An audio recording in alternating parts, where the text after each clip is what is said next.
వరంగల్లో BJP MLC అభ్యర్థి Gujjula Premender Reddy made the press కార్యక్రమాన్ని నిర్వహించారు.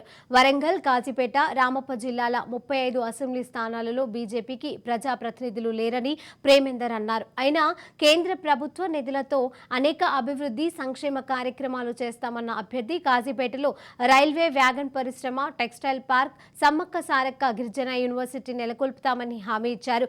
కాంగ్రెస్ పార్టీపైన ప్రజలకు, నిరుద్యోగులకు, ఉద్యోగులకు నమ్మకం లేదని ఆరోపించారు. వరంగల్ గ్రాడ్యుయేట్స్ మొదటిసారి ప్రాధాన్యతగా నన్ను గెలిపించాలని ప్రేమేందర్ విజ్ఞప్తి చేశారు.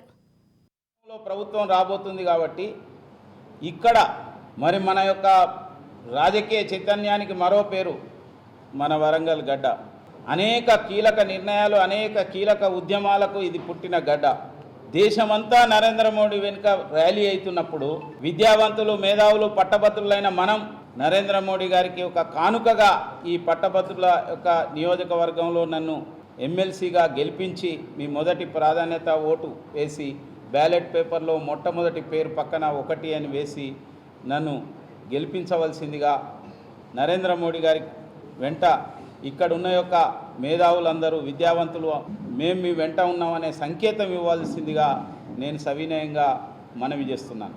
అదేవిధంగా ఇప్పుడున్న యొక్క రాష్ట్ర ప్రభుత్వం కానీ, మొన్ననే దిగిన యొక్క రాష్ట్ర ప్రభుత్వం కానీ నిరుద్యోగులకు, ఉద్యోగులకు, రిటైర్డ్ ఎంప్లాయీస్కు, ఈవెన్ మీడియా మిత్రులకు కూడా అనేక రకాల వాగ్దానాలు చేసి ఒడ్డెక్కే వరకు ఓడమల్లన్న, ఒడ్డెక్కినాక బోడమల్లన్న అనే విధంగా మొండి చేయి చూపారు వీళ్ళు. పోయిన ప్రభుత్వం నిరుద్యోగ భృతి ఇస్తా అన్నది, ఉద్యోగాలు భర్తీ చేస్తామన్నారు.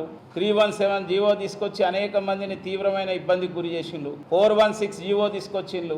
ఈ ప్రభుత్వం రద్దు చేస్తా అన్నది, ఆ ప్రభుత్వం తెచ్చింది.